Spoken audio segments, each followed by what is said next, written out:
శివుని యొక్క రూపంలోని అంతరార్థాలన్నింటినీ గురించి తెలుసుకుంటున్నాం. స్వామివారు అసుతోషుడు, గ్రహ నక్షత్ర మాలికాధరుడు కూడా. అందుచేత ఆయన తలపైన గంగమ్మను ధరించి ఉన్నాడు. తలపై గంగమ్మని ఎందుకు ధరించాల్సి వచ్చింది అంటే, భగీరథుడి యొక్క ప్రార్థన వలన భువికి దిగి వచ్చిన గంగను తన జటాజూటంలో నిలిపాడు పరమశివుడు.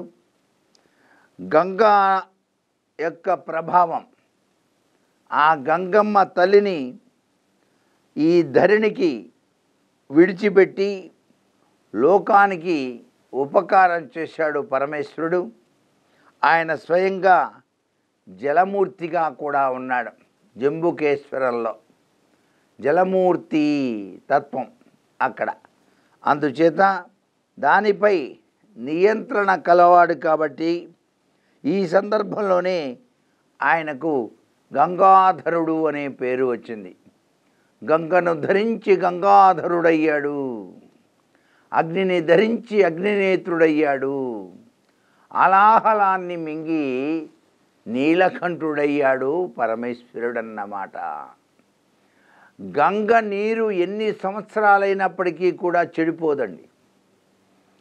మనకి కుంభమేళ, సరస్వతి నది పుష్కరాలు, పుష్కర తత్వం, ఆ నీటిని తెచ్చుకొని ఇంటిలో ఉంచుకొని వెళ్ళలేనటువంటి వాళ్ళు కనీసం ఆ నీటిని చల్లుకున్నా కూడా ఆ యొక్క దివ్యవంతమైన అనుగ్రహం కలిగి తీరుతుంది. పుష్కర స్నానం, పుణ్యస్నానం చేసిన సత్ఫలితం కూడా మనకు వచ్చి తీరుతుంది అని చెప్పేసి శాస్త్రం. గంగకు అంత విశిష్టవంతమైనటువంటి శక్తి ఉన్నదన్నమాట. త్రివేణి సంగమమేగా గంగ. అక్కడ త్రివేణి సంగమంలో స్నానం చేస్తే అక్కడ ఉన్నటువంటి సరస్వతీ నదిలో స్నానం చేసిన పుణ్యం కూడా వస్తుంది. కాళేశ్వరం వెళ్ళి మనం సరస్వతీ నది పుష్కరాలు చక్కగా స్నానాలు ఆచరించలేని వాళ్ళు ఈ గంగను అలా చల్లుకున్నా కూడాను సరస్వతీ నది స్నానం చేసిన పుణ్యఫలం కూడా వచ్చి తీరుతుంది.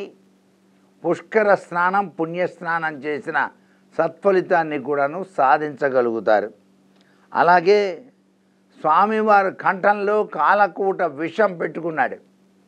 ఎందుకని పెట్టుకోవాల్సి వచ్చింది? ఆయన అమృతం కోసం దేవ దానవులు ఇరువురు కూడాను సముద్రాన్ని మదించేటప్పుడు దానిలో నుంచి అద్వితీయమైనటువంటి వస్తువులతో పాటు ఒకానొక సమయంలో విషం కక్కింది.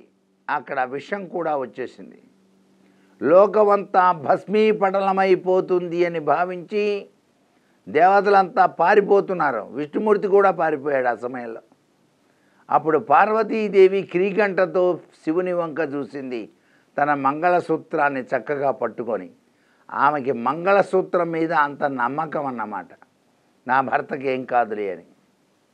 అప్పుడు పార్వతీదేవి కనుసైగను చూసి స్వామివారు చిరునవ్వు నవ్వుతూ ఆ అలాహలాన్ని చిన్న నల్లటి పండులా, అదే మనం ఎప్పుడూ కూడా అంటూ ఉంటామే నేరేడు పండు, నేరేడు పండులా చేసి ఆయన ఆ యొక్క అలాహలాన్ని మింగాడు.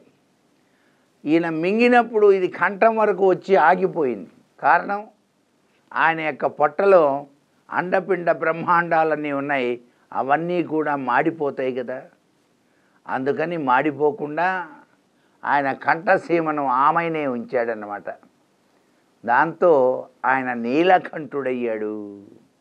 నీలకంఠ నమో నమః అంటాం. అది చాలా అందాన్ని ఇస్తుంది స్వామివారి యొక్క కంఠానికి.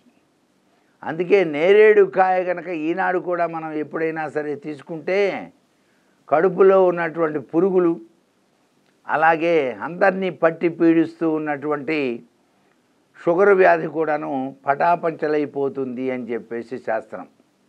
అంటే మన శరీరాన్ని పట్టి పీడించే విషపూరితమైన రోగాన్ని సైతం కూడాను నశింపజేసేది నేరేడు పండు.